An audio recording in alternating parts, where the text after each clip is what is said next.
I'm going to read some excerpts from the Frank Muir book, which is a collection of incisive and witty observations and quotes on various topics. And in this case, I've chosen some passages about school and early university education. There is an English proverbial saying that your school days are the happiest days of your life. It is not known what man or what sort of man first uttered the sentiment, but there has been at least one helpful suggestion. Show me the man who has enjoyed his school days, and I will show you a bully and a bore. Robert Morley, The Responsible Gentleman. Whoever spoke so glowingly of the happiness of school life was no doubt an adult. Children are normally less enthusiastic. The whining schoolboy with his satchel and shining morning face, creeping like snail unwillingly to school. William Shakespeare, As You Like It, Act 2, Scene 7. Particularly on a warm, sunny day. But to go to school in a summer morn, oh, it drives all joy away. Under a cruel eye outworn, the little ones spend the day in sighing and dismay. William Blake, 1757 to 1827, The Schoolboy. It would have been cold comfort to those children to realize that they were enjoying their happiest days, that later days were going to be even more miserable. Mercifully, children don't usually philosophize to that extent about the unavoidable. School is just something which has to be endured, like chickenpox and parents. It was up to adults to argue about education, to define it. Education, noun. That which discloses to the wise and disguises from the foolish their lack of understanding. Ambrose Bierce, 1842 to 1914, The Devil's Dictionary. The result of this domination of education by the church was that clergymen were virtually the only people able to read and write. The words cleric and clerk were originally the same word, and so the government and political administration was firmly in the hands of the ecclesiastics.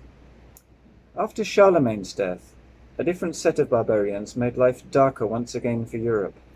But when they were finally overcome, the continent moved into a much more settled phase, what is now called the Middle Ages. One of the social changes at this time was the development of towns, self-contained, fortified miniature states. Town life was gregarious.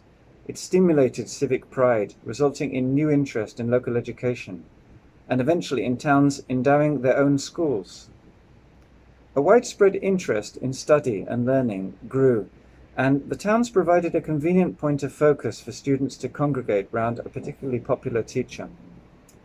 Three of the earliest towns to have these teaching groups were Bologna, where the speciality was law, Paris, theology, and Oxford, the liberal arts.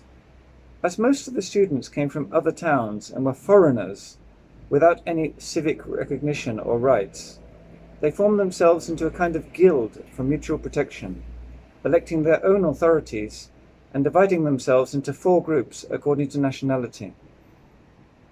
As these establishments of students and teachers were made up of four nations, they came to be called universities.